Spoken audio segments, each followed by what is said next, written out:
proyectar el PowerPoint.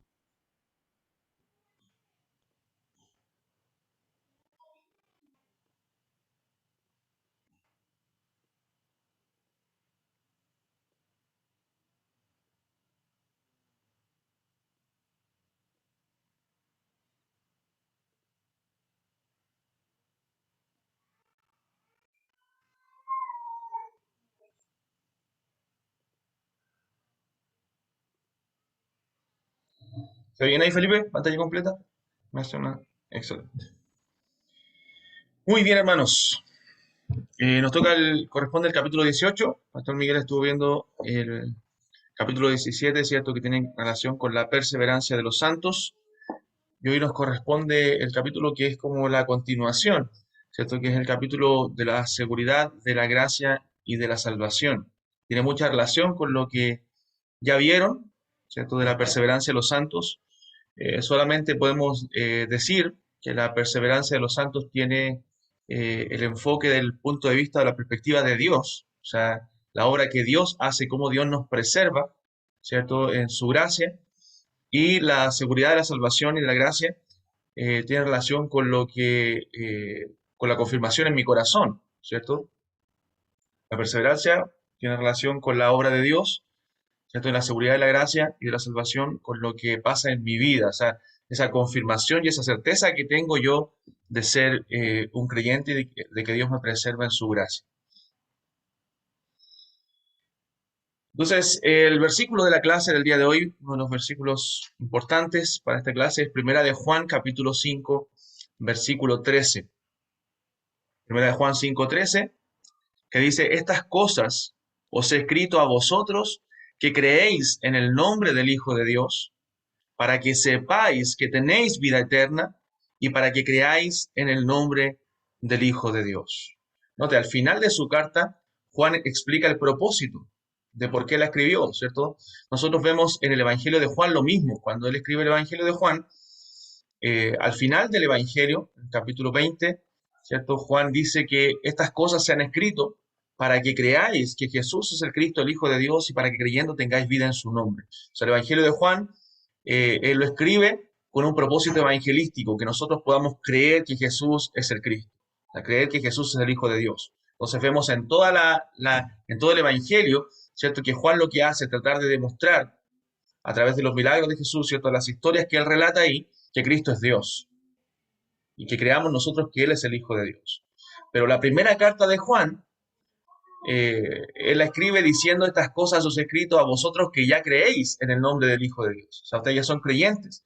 Pero dice, para que sepáis que tenéis vida eterna. O sea, para que tengan la certeza ustedes de que son creyentes, para que tengan una seguridad de esa salvación que tienen ya en Cristo. A ustedes que ya creen, ahora deben saber lo que tienen, que es la vida eterna. O sea, deben tener esa seguridad de salvación. Entonces, ese versículo, hermanos, es muy importante. Muy bien, vamos a estructurar, si alcanzamos a verlo entero, ¿cierto? El capítulo no lo sé, vamos a ir viendo. Si lo alcanzamos a ver entero, vamos a ver dividirlo de estas cuatro formas, estos cuatro párrafos con cuatro encabezados. El primer párrafo, la seguridad es posible, o sea, la seguridad de salvación es posible. La seguridad de salvación es infalible, ¿cierto? El párrafo 2. El párrafo 3, la seguridad de salvación es alcanzable, ¿cierto? Y cuarto párrafo, la seguridad de salvación es variable. Vamos a ver en qué sentido ahí es variable. Muy bien, yo quiero hacer una pregunta, hermanos, a ver si me ayudan. Por lo menos tres pasajes que nos hablen de la seguridad de la salvación. Si ustedes tuvieran que hablar de la seguridad de la salvación, ¿qué pasajes mencionarían de la Escritura? Vemos que hay mucho más de tres, ¿cierto? Pero a ver si me ayudan a mencionar por lo menos tres pasajes, uno por hermano.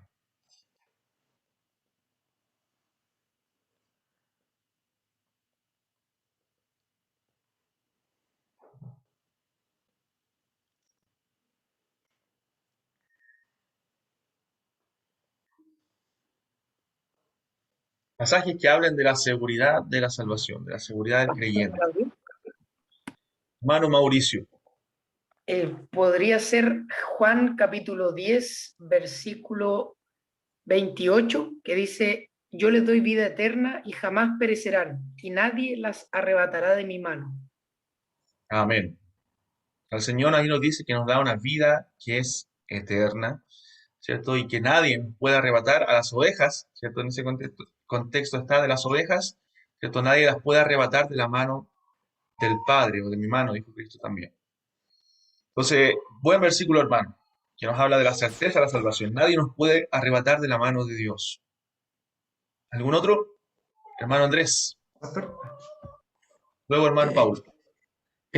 ¿se puede considerar en ese tema Romanos 5:1? Justificados pues por la fe, tenemos paz para con Dios por medio de nuestro Señor Jesucristo. No, el 2.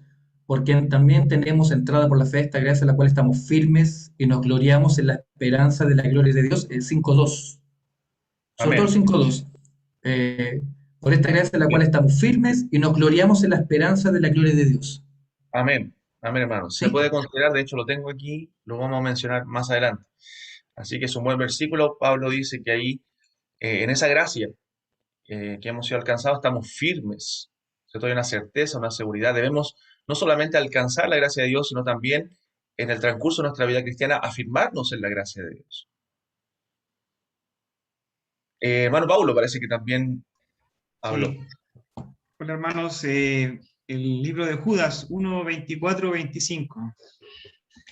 Y aquel que es poderoso para guardaros sin caída y presentaros sin mancha delante de su gloria con gran alegría. Al único sabio Dios, nuestro Señor, sea la gloria, majestad, imperio y potencia, ahora por todos los siglos. Amén. Amén. Él nos guarda sin caída, ¿cierto? Nos dice ese pasaje. Muy bien. ¿Alguien quedó con ganas de decir algún versículo?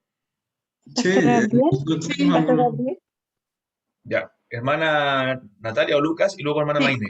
ya. Yo tenía, pastor, Romanos 8:38, que dice: por lo cual estoy seguro de que ni la muerte, ni la vida, ni ángeles, ni principados, ni potestades, ni lo presente, ni lo porvenir, ni lo alto, ni lo profundo, ni ninguna otra cosa creada nos podrá separar del amor de Dios que es en Cristo Jesús, Señor nuestro. Amén. Amén. Nada nos puede separar del amor de Dios. Pastor, Muy yo bien, hermano. tengo Hermana segunda de Maite. Timoteo, A ver. no sé si- sí.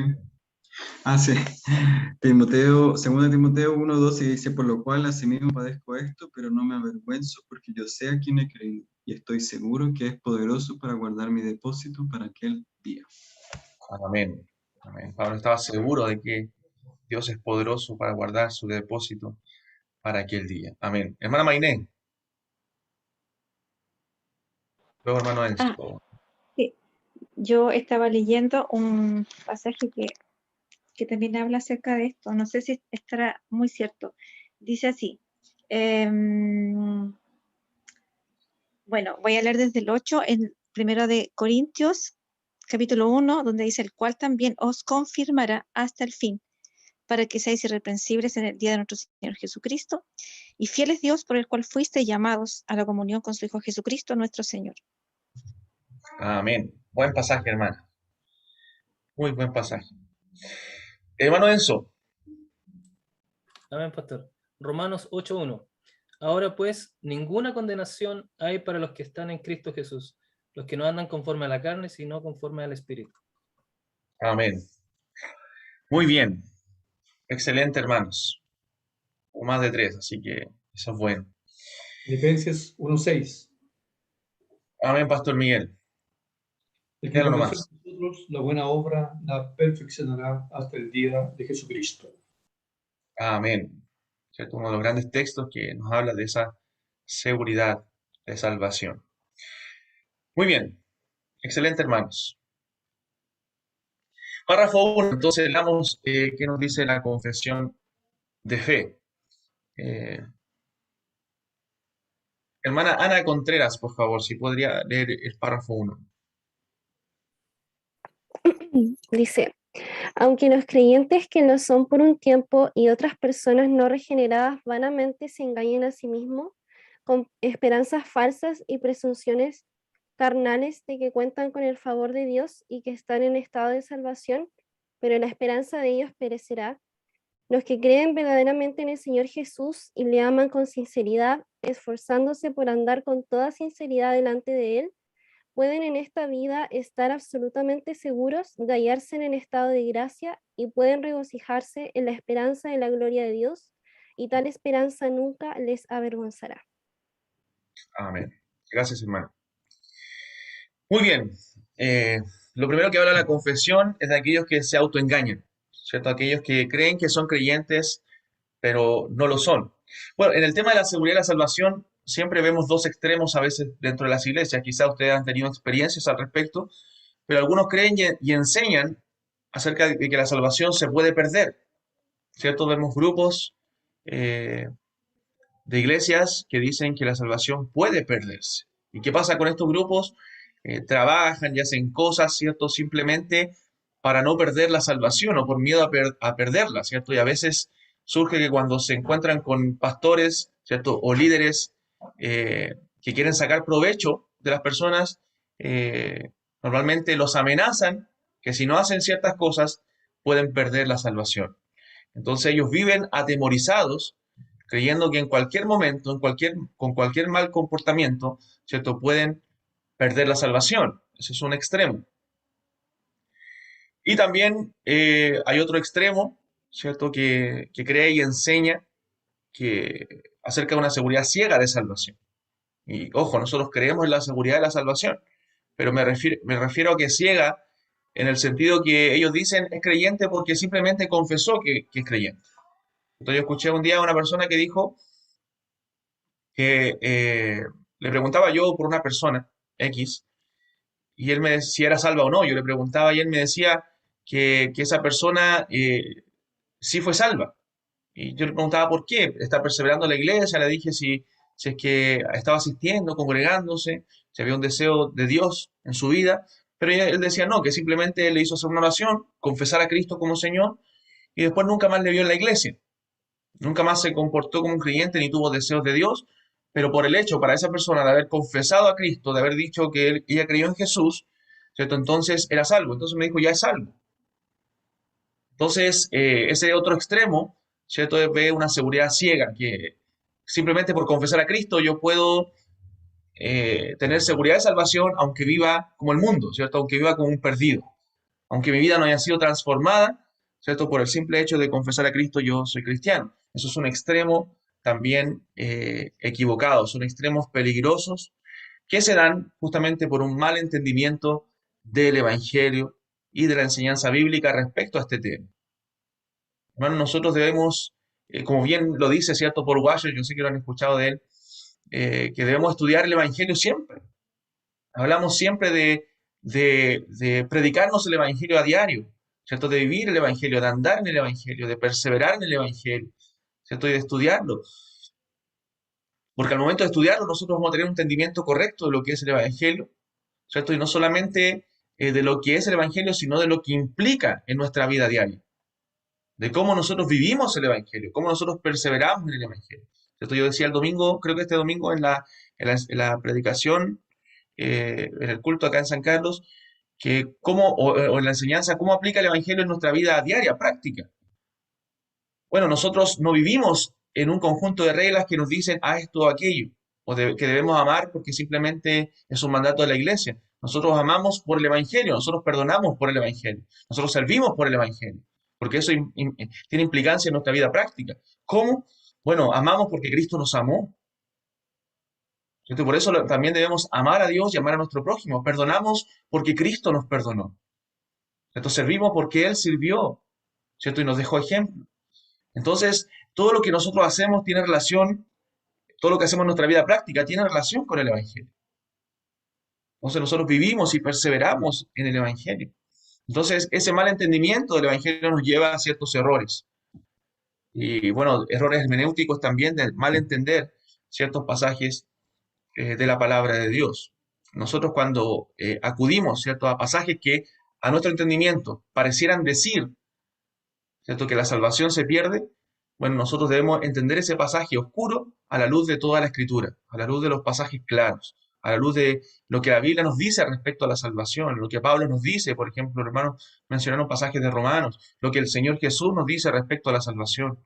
Y en muchos pasajes se dice claramente que la salvación no se puede perder. Por lo tanto, lo más probable es que yo esté malinterpretando ese pasaje, esté malentendiéndolo. Entonces tengo que buscar ayuda para poder interpretarlo correctamente. Amén. Entonces, el corazón, hermanos, es engañoso y es fácil a veces autoengañarse respecto a la salvación. Como lo expresa la confesión, hay personas que se engañan con esperanzas falsas, creyendo que son creyentes cuando realmente no lo son. Y la Escritura, hermano, habla mucho acerca de esto. Habla mucho acerca de la apostasía. Hermanos, a mí uno de los pasajes que más me impacta en la Escritura tiene que ver con la apostasía y con el cuidado que tenemos nosotros de perseverar en el Señor. Por ejemplo, dice el texto en Hebreos capítulo 10, después de que la Escritura habla de no dejar de congregarnos, recuerden como algunos tienen por costumbre. Dice Hebreos 10:26 que si pecaremos voluntariamente, ¿recuerda ese pasaje? Después de haber recibido el conocimiento de la verdad, ya no queda más sacrificio por los pecados. O sea, si apostatamos de nuestra fe, si nos desviamos deliberadamente después de haber recibido un conocimiento, una iluminación de la verdad, después de haber participado de las promesas, ¿cierto? Como dice Hebreos 6, ese pasaje también malentendido por algunos que creen que la salvación se pierde, ahí está hablando de la apostasía, no de creyentes, en Hebreos 6. Hebreos habla mucho de la apostasía, comparando, ¿cierto?, a los creyentes con el pueblo de Israel, cómo ellos apostataron en muchas ocasiones de la fe. Entonces dice que ya no queda más sacrificio por los pecados, ni es lo que dice ahora, sino una horrenda expectación de juicio que ha de devorar a los adversarios. Y luego dice, el que viola la ley de Moisés muere irremisiblemente. O sea, Hebreos está citando la ley en el Antiguo Testamento. Y el Antiguo Testamento decía que el que violaba la ley moría. Esto era apedreado, era muerto. Y luego dice, hermanos, este pasaje estremecedor.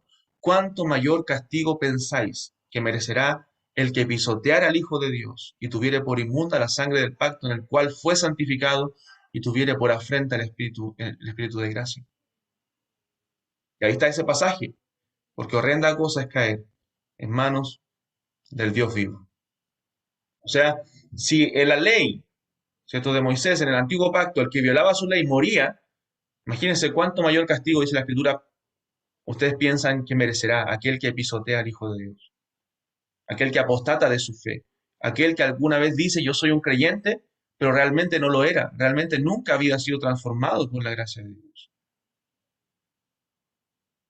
¿Cuánto mayor castigo piensan que merecerán aquellos falsos maestros, ¿cierto?, que han engañado a la gente, haciéndolo 2 veces más hijos del infierno, tal cual como los fariseos?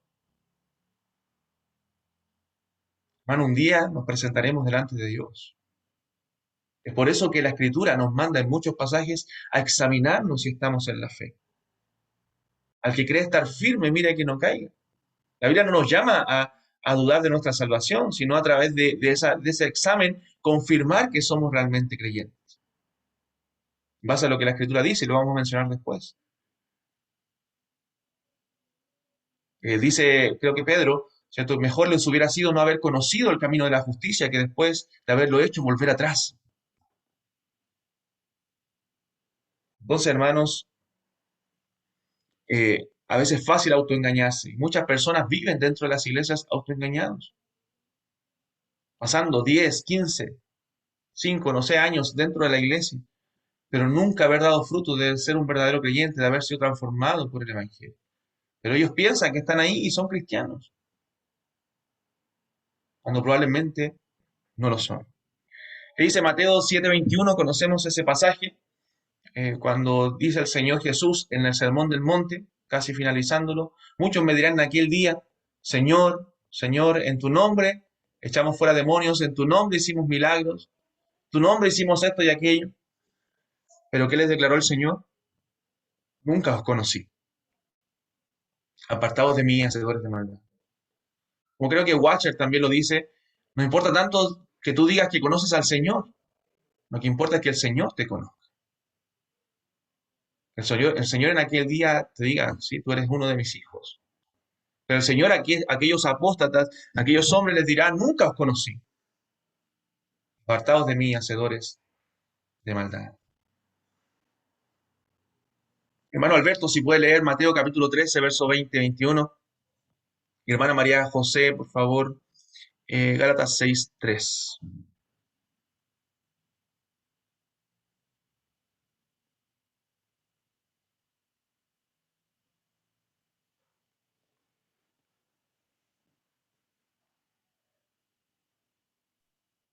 Amén. Mateo 13, 20, 21. Y el que fue sembrado en pedregales, este es el que oye la palabra y al momento la recibe con gozo, pero no tiene raíz en sí, sino que es de corta duración, pues al venir la aflicción o la persecución por causa de la palabra, luego tropieza. Amén. Alguna vez yo escuché que la parábola del sembrador y estos 4 terrenos, ¿cierto?, que son mencionados ahí eran 4 tipos de creyentes, o 3, o lo menos 3 creyentes y uno no creyente, ¿cierto? Pero no es así, solamente uno es creyente y aquel que cayó en buena tierra. Los demás o no son creyentes, como el que cayó junto al camino, ¿cierto? O creyentes, falsos creyentes, ¿cierto? Apóstatas. Gálatas 6:3. Yo, pastor, Sí, hermano. dice, porque el que se cree ser algo, no siendo nada, a sí mismo se engaña. Amén. Y el verso, no sé si es el 2 o el 4 el que dice que Dios no puede ser burlado. Por ahí, hermana María José.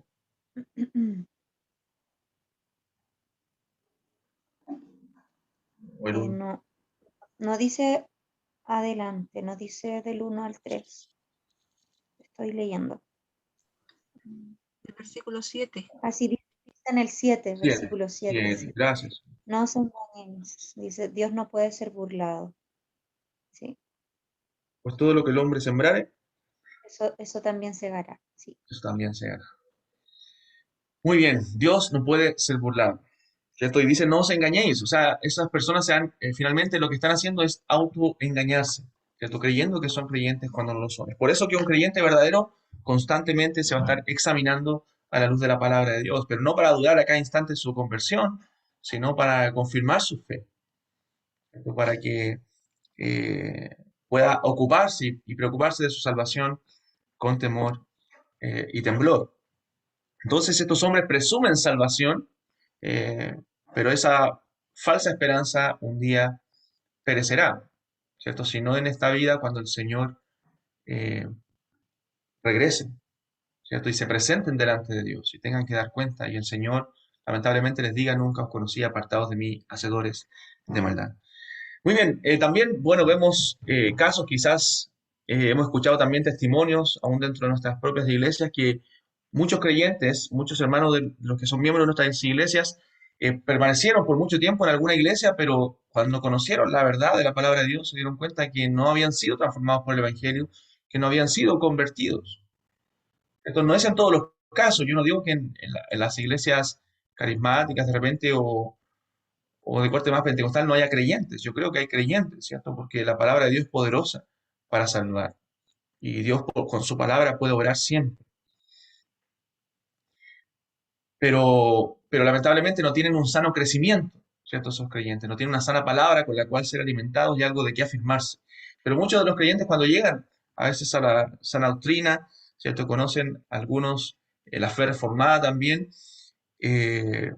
se dan cuenta, ¿cierto?, que no eran creyentes, que nunca habían sido transformados por el Evangelio, que no habían sido confrontados con la palabra, que el Evangelio no había sido predicado a sus vidas, y entonces Dios obra, ¿cierto?, poderosamente en sus vidas con su palabra y se convierten a Cristo. O dentro de las iglesias también hay creyentes que incluso se bautizaron. Yo escuché un testimonio de un hermano que llevaba años, se había bautizado y luego con el tiempo él se dio cuenta que nunca había sido transformado dentro de una iglesia sana.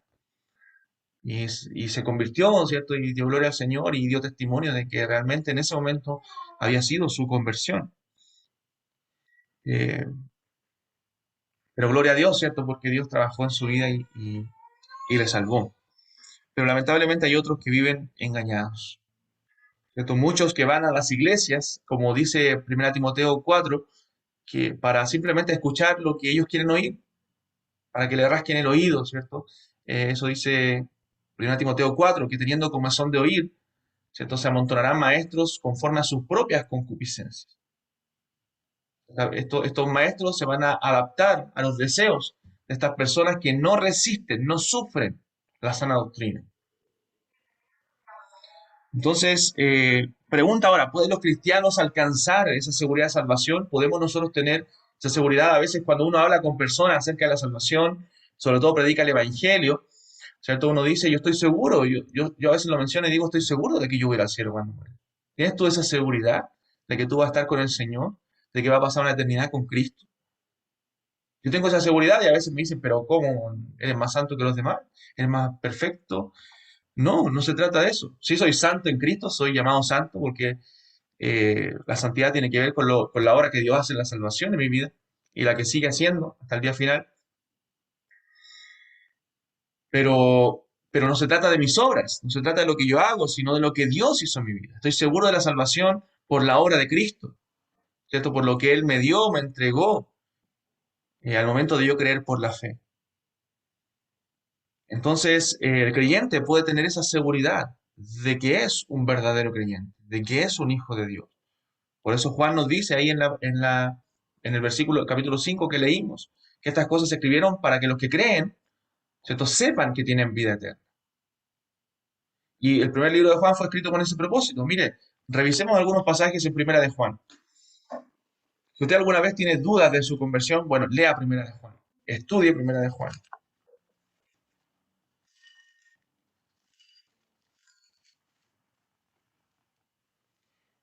Capítulo 2, verso 3. Dice, y en esto sabemos, note, y en esto sabemos que nosotros le conocemos, si guardamos sus mandamientos. O sea, nosotros sabemos que le conocemos si manifestamos obediencia, un deseo por obedecer los mandamientos de Dios. Hay una evidencia que nos da Primera de Juan acerca de nuestra salvación. Capítulo 3, verso 1. Dice, mirad cuál amor nos ha dado el Padre para que seamos llamados hijos de Dios. Por esto el mundo no nos conoce porque no le conoció a Él. O sea, cuando experimentamos el amor de Dios es en el momento de nuestra conversión. Versículo 14 del mismo capítulo. Dice, nosotros sabemos que hemos pasado de muerte a vida. ¿Cómo sabemos que hemos pasado de muerte a vida? En que amamos a los hermanos. El que no ama a su hermano permanece en muerte. Note, ejemplo más práctico nos pone Juan. O sea, una de las evidencias también de que yo soy un creyente, de que he pasado de muerte a vida, es que tengo una vida en comunidad de la iglesia. Es que no solamente amo a Cristo, sino amo a la esposa de Cristo. Amo a mis hermanos. Eso es una evidencia de que yo soy un creyente verdadero. Y en eso sabemos que hemos pasado de muerte a vida. Note, es claro en decir Juan esto. Versículo 19 del mismo pasaje, del mismo capítulo. Y en esto conocemos que somos de la verdad y aseguraremos nuestros corazones delante de Él. Bueno, eso está en el mismo contexto de la ayuda a los hermanos, del amor al hermano. Versículo 24 del mismo capítulo. Y el que guarda sus mandamientos permanece en Dios y Dios en él. Y en esto sabemos que Él permanece en nosotros por el Espíritu que nos ha dado. O sea, una de las evidencias también de un creyente es que el Espíritu Santo mora en él, ¿cierto? Y está haciendo una obra constante de amonestarle, de guiarle, de enseñarle. Capítulo, bueno, y el 5:13, que dicen esto conocemos, o estas cosas se han escrito para que creamos que Jesús es el Hijo de Dios, o para que tengamos seguridad de vida eterna. Pero hay otro pasaje, por ejemplo, hay pasajes en Primera de Juan que nos dicen quiénes no son creyentes también. No los tenemos anotados ahí, pero por ejemplo, nos dice en Primera de Juan que si alguno ama al mundo, ¿cierto? No améis al mundo, dice, ni las cosas que están en el mundo, porque si alguno ama al mundo, el amor del Padre no está en él. O sea, es tajante Juan en decir también quién no es creyente. Si alguno ama al mundo y se deleita y vive las cosas del mundo, entonces el amor de Dios no mora en él. no es un creyente. Cuando Pablo dice que Demas me ha desamparado amando este mundo, él no está diciendo es un cristiano que se alejó. Él con eso está diciendo Demas no era un creyente. Demas era un falso. Entonces, porque si alguno va al mundo, dice la Biblia, el amor del Padre no está en él. Entonces, Primera de Juan es muy certero en el tema de la seguridad de la salvación. Por eso que es importante leerlo. Cuando llegan personas con dudas de su salvación, yo trato de mencionar Primera de Juan, de leer, de hablar de Primera de Juan. Porque ese es el tema que trata Primera de Juan, la seguridad de la salvación. Muy bien. Entonces, ¿es posible que un creyente tenga esa seguridad? Sí, por supuesto. Primera de Juan nos dice en esos versículos que un creyente puede saber. En esto conocemos. Párrafo 2. Párrafo 2. Hermano Felipe, por favor, si puede leer el párrafo 2. Amén.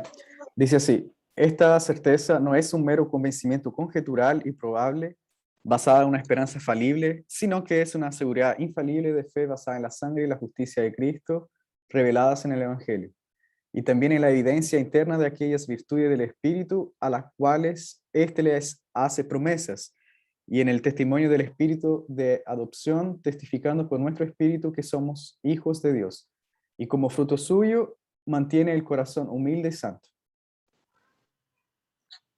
Amén. Gracias, hermano. Entonces, la seguridad es infalible para el creyente, ¿cierto? Hay creyentes que son salvos, ¿cierto? Hermanos, buenos creyentes, hermanos en Cristo, y a veces los pastores podemos notarlo. Yo creo que el pastor Miguel tiene mucho más experiencia que yo, bueno, en toda el área ministerial, pero también en esto, que ver a creyentes que son creyentes, pero a veces llegan con dudas, ¿cierto? De su conversión. Llegan con dudas si son creyentes verdaderos. Y uno como pastor a veces, al analizar su vida, porque uno está en constante análisis de los hermanos, porque velamos por las almas, como dice la Biblia, nosotros sabemos que son creyentes verdaderos. Hemos visto el fruto de que son verdaderos creyentes y tenemos que guiarlos y a veces ayudarlos para darles bíblicamente esa confirmación de que realmente son creyentes.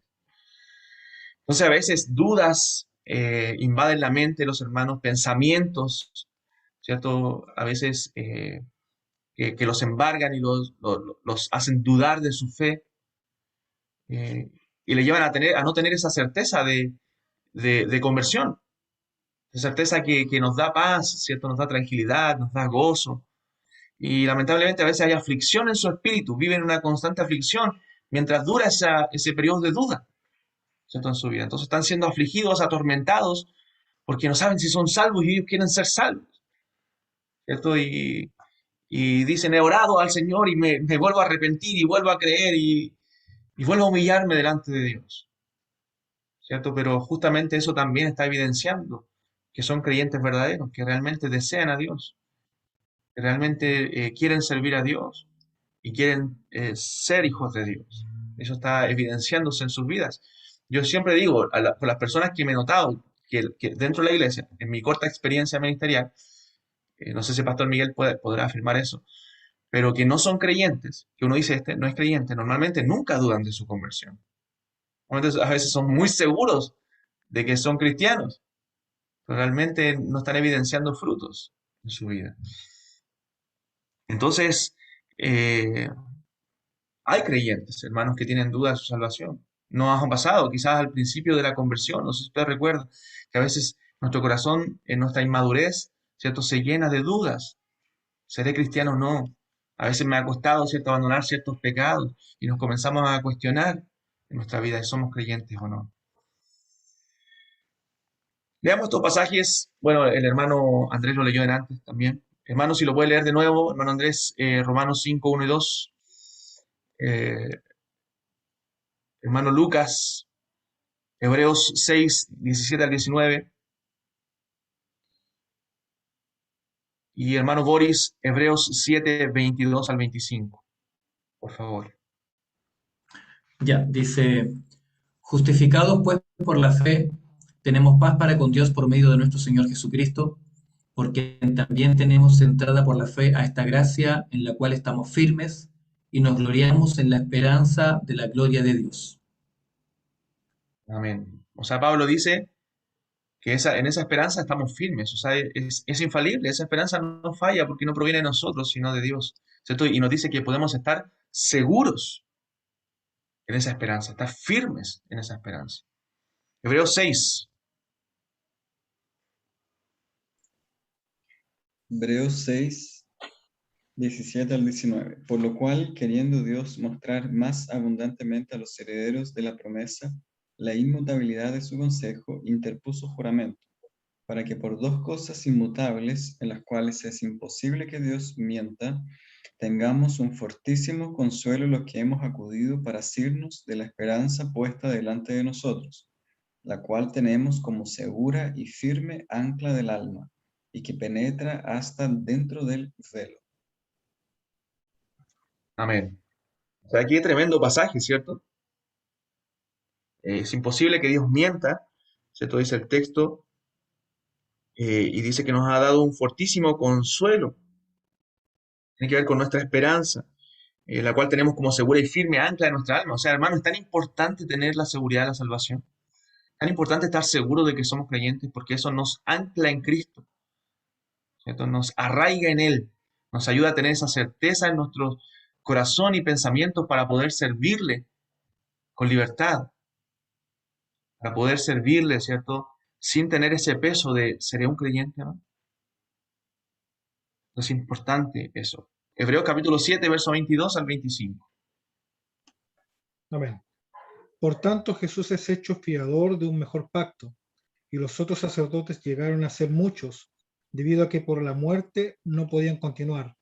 Mas este, por cuanto permanece para siempre, tiene un sacerdocio inmutable, por lo cual puede también salvar perpetuamente a los que por él se acercan a Dios, viviendo siempre para interceder por ellos. Amén. Oh, qué precioso pasaje. Él puede salvar perpetuamente a los que se acerquen a Él. Él es nuestro sumo sacerdote. Él sigue intercediendo en su obra mediadora por nosotros. Es nuestro intercesor entre Dios y los hombres, Jesucristo hombre, dice la Biblia. Su oficio de mediador, en su triple oficio de mediador, ¿cierto? Como profeta, rey y sacerdote, ¿cierto? En el caso del oficio de sacerdote, Él intercede por nosotros, ¿cierto? Ante el Padre. Él es nuestro mediador y Él puede salvar perpetuamente a los que se acercan a Él. Entonces, esa seguridad, hermanos, es infalible, no falla, no cambia. El Señor no cambia, el Señor es inmutable. Él nos ha dado vida eterna, por lo tanto, nosotros podemos tener esa seguridad de que tenemos vida eterna si estamos en Cristo. Si evidenciamos en nuestra vida los frutos de ser un verdadero creyente. No sin pecado, porque aún fallamos, aún pecamos. No sin tentaciones, no sin dudas a veces en nuestro corazón, pero evidenciando los frutos de un verdadero creyente. Y nosotros podemos tener esa certeza, porque no depende de nosotros, no depende de lo que hagamos o hicimos, sino depende de la obra preciosa de Cristo. Él ganó la salvación por nosotros. ¿En qué se sustenta esa seguridad de salvación, según lo que dice la confesión de fe? Bueno, se sustenta en la obra de Cristo, dice, en su sangre y su justicia. Se sustenta en el Evangelio. O sea, hermano, cuando yo tengo dudas, cuando falta mi fe, ¿en qué me afirmo? Por eso que no creemos en las charlas motivacionales, ni nada de esos estilos, ni los 10 pasos para ser exitoso, ni los 5 pasos para estar bien espiritualmente, hermano, porque esa no es la forma.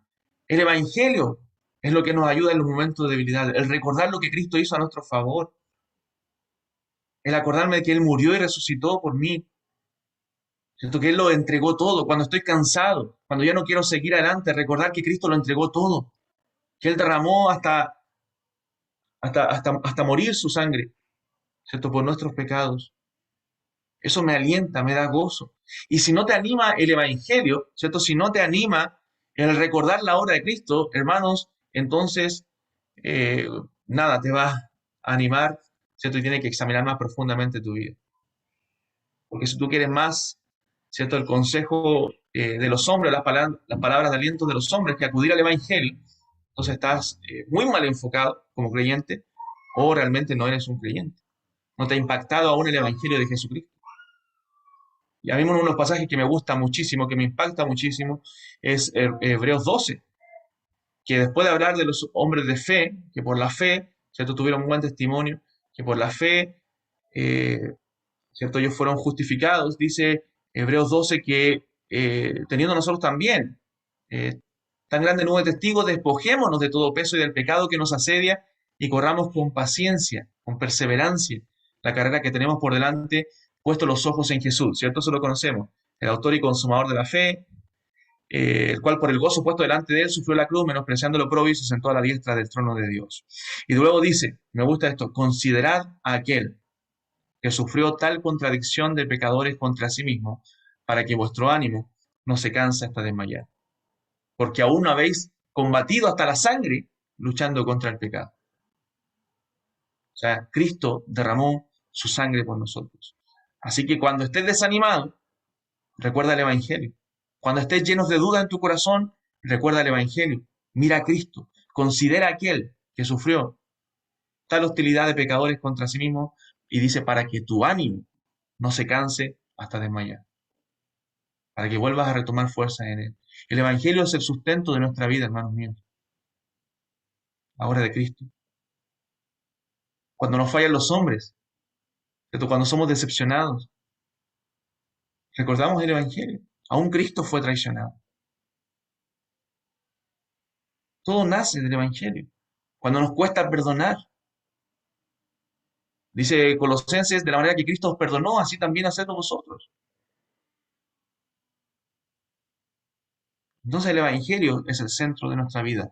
Entonces mi seguridad de salvación se sustenta en la obra de Cristo. Cuando yo peco y fallo y digo no soy merecedor de la salvación, bueno, recuerdo que Cristo pagó el precio por mí y pagó por todos mis pecados pasados, presentes y futuros. De tal manera que, como leía un hermano por ahí, no hay condenación para los que están en Cristo Jesús. Él me vistió de su justicia perfecta, que Él ganó. Él cumplió la ley por mí, lo que demandaba Dios de mí. Cristo lo cumplió en mi lugar. Entonces, el Evangelio, la obra de Cristo es el sustento de mi seguridad de salvación. También las evidencias, dice la confesión, de la gracia dadas al creyente. El Señor en la salvación, en la obra que le ha hecho, nos ha dado evidencias de la gracia que operó en nuestro ser. Arrepentimiento y fe. Lo creemos en el Señor, vivimos en arrepentimiento. Recuerde que el arrepentimiento no es lo emocional y superficial, simplemente que pasa en nuestra vida de derramar lágrimas, de decir estoy arrepentido. Arrepentimiento en la Escritura es un cambio de vida, es un cambio de mente. Yo vivo en arrepentimiento. De ese momento en que me arrepentí, yo cambié mi vida. Mi vida giró en 180 grados. ¿Cierto? Yo iba hacia un camino, pero mi vida giró completamente para seguir otro camino. Eso es arrepentimiento. Entonces, el arrepentimiento, la fe y la obediencia, que luego viene después acompañada de la fe, o los frutos que vienen acompañados de la fe, ¿cierto? Son las evidencias también dadas de la gracia al creyente. Y eso sustenta mi seguridad de salvación. El ver que a pesar de que he fallado, a pesar de que he pecado, ¿cierto? Aún hay evidencia en mi vida, aún tengo el deseo de obedecer a Dios. Amo a Dios y no quiero fallarle a pesar de que le fallo. Y también, dice ahí la confesión, el testimonio del Espíritu en nosotros. La Escritura dice que el Espíritu da testimonio a nuestro espíritu de que somos hijos de Dios. O sea, el Señor mismo, a través de su Santo Espíritu, obra en nosotros y nos da esa confirmación. Nos da esa confirmación de que somos hijos de Dios. ¿Y qué produce esa seguridad en nosotros? Ya hagamos lo que queramos porque soy salvo. Ahora puedo pecar, puedo disfrutar la vida, ¿cierto? Porque ya soy creyente, voy a ir al cielo igual. El Señor me perdonó. ¿Cierto? No, eso evidenciaría que tú no eres un creyente, de que tú no eres transformado. Porque un creyente transformado, un creyente que ha sido cambiado por el Señor, ¿cierto? Que ha sido renovado por Cristo y por el Espíritu Santo, ahora él quiere obedecer a Dios. Ahora él no quiere vivir en pecado. Él ha sido librado de la esclavitud del pecado. Todo aquel que hace pecado, esclavo es del pecado, dice la Biblia. Pero Cristo dijo, conoceréis la verdad y la verdad os hará libres. Pero no libres para hacer lo que queramos, libres del pecado, libres de la esclavitud. Ahora podemos obedecer a Dios voluntariamente. Porque el Señor nos ha capacitado, nos ha habilitado para nosotros poder obedecer. De hecho, dice la Escritura que Él ha preparado buenas obras para que nosotros, ha preparado buenas obras de antemano para que nosotros anduviésemos en ellas. Entonces, ¿qué produce esa seguridad? ¿Orgullo? No, yo me gané la salvación, que soy tan buen creyente, que el Señor me miró y dijo, wow, este tiene que ser uno de los míos. No, hermano. Éramos inmerecedores de la gracia. Y eso, el entender la obra de Cristo, entender el Evangelio, nos lleva a ser humildes. Nos debe llevar a ser humildes. ¿Por qué? Porque no merecíamos la salvación. Pero el Señor nos la otorgó por gracia. No nos pagó conforme a nuestras iniquidades, como dice Lamentaciones. Y debemos dar gracias y gloria a Dios porque no nos ha pagado conforme a nuestras obras, sino que ha derramado su gracia. Nos ha dado a Cristo. Y el recordar eso en el Evangelio nos mantiene humildes. Por eso decimos siempre que el conocer la doctrina de la gracia, el llegar a las doctrinas de la gracia, ¿cierto? El conocer la elección, la perseverancia de los santos, la expiación limitada, nos debe llevar a ser humildes. A ver que toda la obra es de Dios y toda la gloria se la lleva a Dios. Y que si dependiera de nosotros, perderíamos la salvación todos los días, hermano. Pero gloria a Dios porque no depende de nosotros, sino depende de una obra perfecta, que es la obra de Cristo. Y eso nos lleva a ser humildes. Pero podemos tener esa seguridad. Párrafo 3. Hermana Paula, por favor.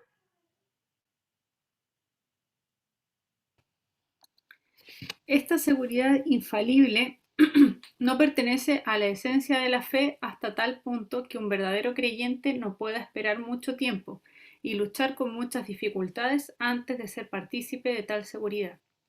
Sin embargo, siendo capacitado por el Espíritu para conocer las cosas que le son dadas gratuitamente por Dios, puede alcanzarla, sin una revelación extraordinaria, por el uso adecuado de los medios.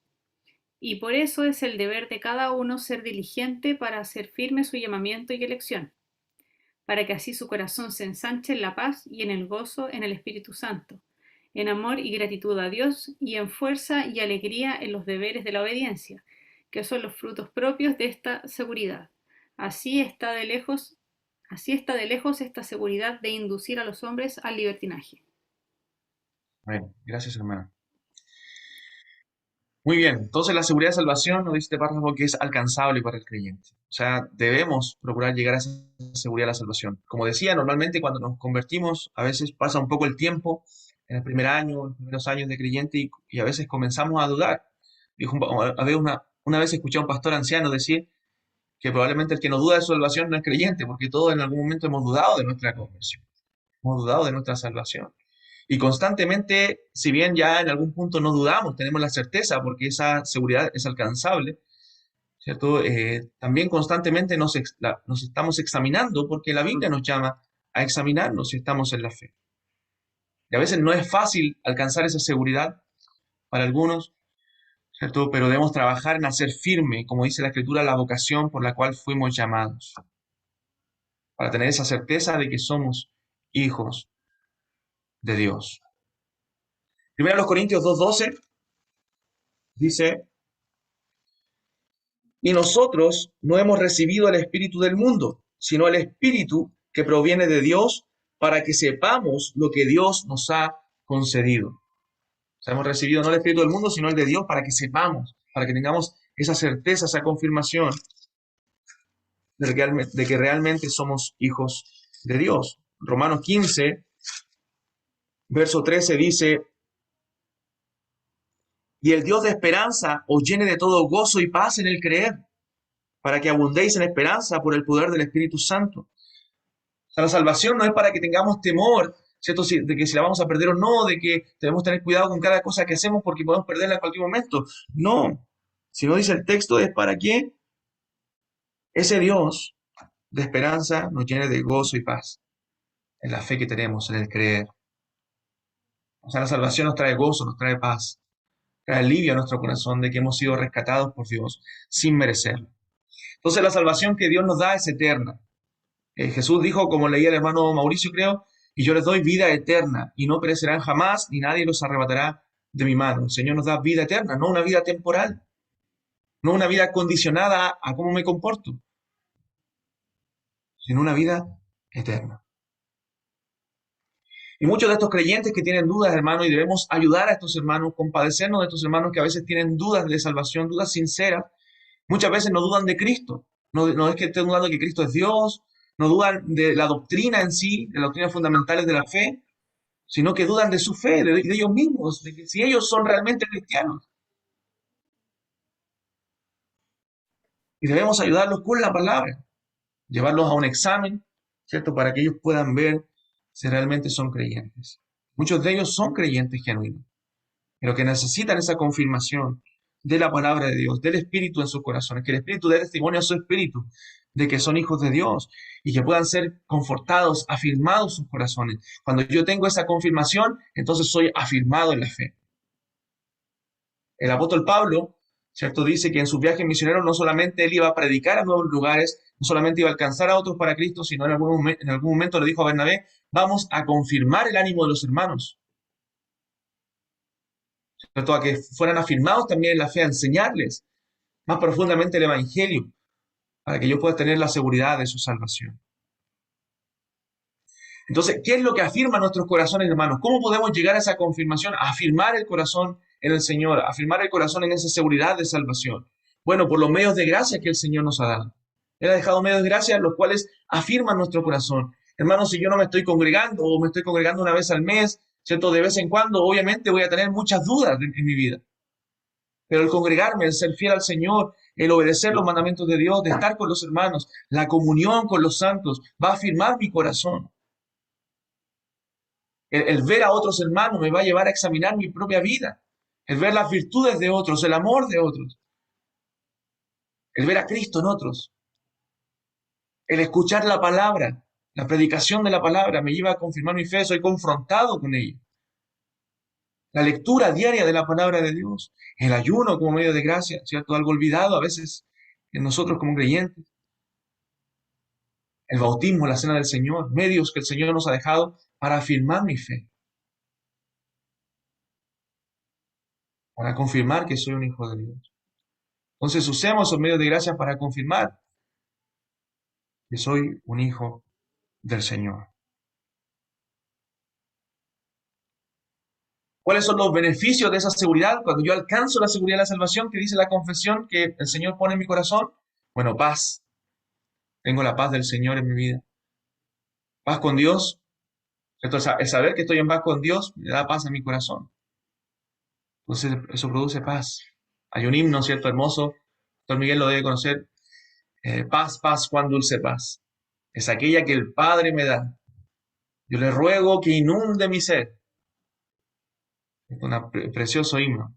La paz del Señor. Una paz que el mundo no da, como dijo Cristo. No se turbe vuestro corazón ni tenga miedo. Un creyente verdadero no tiene por qué tener temor de la condenación. Ha sido rescatado por el Señor, por gracia. Hay gozo en tu corazón, ¿cierto? El saber la obra de Cristo, lo que Él ha hecho por ti, trae gozo. Pero hay otro himno también, no sé si lo conoce Pastor Miguel, grande gozo hay en mi alma hoy. Grande gozo, cuán hermoso. Entonces hay gozo en el corazón. Amor, ¿cierto? Gratitud. El gozo trae gratitud. ¿Cierto? Muchas veces no estamos agradecidos, no hay gratitud en nuestro corazón porque hemos perdido el gozo, hermano. Fuerza espiritual, ¿cierto? El saber que soy un creyente me lleva a confiar en las promesas de Dios, a afirmarme en sus promesas, a fortalecerme en el Señor, en el poder de su fuerza, y obediencia, ¿cierto? A su palabra, obediencia también. Mientras más conozco del amor de Dios, más lo amo. ¿Cierto? Mientras más conozco de Él, más quiero amarle, y eso trae seguridad a mi vida espiritual. Primera de Juan 4, 16 y 17 dice, y nosotros hemos conocido y creído el amor que Dios tiene para con nosotros. Dios es amor, y el que permanece en amor, permanece en Dios y Dios en él. En esto se ha perfeccionado el amor en nosotros, para que tengamos confianza en el día del juicio. Pues como Él es, así no somos nosotros en este mundo. ¿Cierto? Y dice también la Biblia que nosotros le amamos a Él porque Él nos amó primero. O sea, al conocer el amor de Dios nos lleva a amarle más. Bueno, rápidamente, el último párrafo 4, para finalizar. Hermana Janet, por favor, Palma, si puede leer el párrafo 4. Amén. Dice, la seguridad de la salvación de los verdaderos creyentes puede ser de diversas maneras, zarandeada, disminuida e interrumpida, como por la negligencia en conservarla, por caer en algún pecado en especial que hiera la conciencia y contriste al espíritu, por alguna tentación repentina o vehemente, por retirarles Dios la luz de su rostro, permitiendo aún a los que le temen que caminen en tinieblas y no tengan luz. Sin embargo, nunca quedan destituidos de la simiente de Dios y de la vida de la fe, y de aquel amor de Cristo y de los hermanos, de aquella sinceridad de corazón o conciencia y conciencia del deber, por las cuales, mediante la operación del Espíritu, esta seguridad puede ser revivida con el tiempo y por los cuales, mientras tanto, los verdaderos creyentes son preservados de caer en total desesperación. Amén. Así se me va el computador, no lo había enchufado. Gracias, hermana. Muy bien.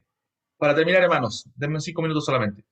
¿Es variable esa seguridad de la salvación del creyente? Sí, puede ser variable. Puede disminuir o aumentar, ¿cierto? Esa seguridad. No la salvación no la perdemos, ni disminuye ni aumenta. Pero ¿puede disminuir esa intensidad en mi corazón de estar seguro de que soy salvo? Sí. Sí. ¿A causa de qué? Bueno, de mi descuido espiritual. De descuidarme espiritualmente. ¿Qué ejemplos bíblicos tenemos? Bueno, tenemos a Pedro. El Señor le dijo, Pedro, Satanás os ha pedido para zarandearos como a trigo, pero yo he rogado por ti para que tu fe no falte. ¿Estaba seguro de su salvación Pedro antes? Segurísimo, hermanos. Hasta la muerte voy contigo. Pero después que pasó lo que pasó, ¿cierto? De su negación, Pedro cambió radicalmente. Bueno, y el Señor usó eso para sacar, ¿cierto?, el orgullo en el corazón de Pedro y hacerlo un hombre más humilde. Y bueno, vemos a Pedro distinto después de la negación y el Señor mismo restaurándolo. Pedro, me amas. El ejemplo de David, ¿cierto? Cuando pecó, ¿cierto? Eso lo llevó, hermano, a una condición espiritual triste, ¿cierto? Donde probablemente dudó de su salvación. El Salmo 51 dice, vuélveme el gozo de tu salvación, espíritu noble me sustenta. El Salmo 32 dice, mientras callé, se envejecieron mis huesos en mi gemir todo el día, porque de día y de noche se agravó sobre mí tu mano y se volvió mi verdor en sequedad de verano. Luego dice, mi pecado te declaré y no encubrí mi iniquidad.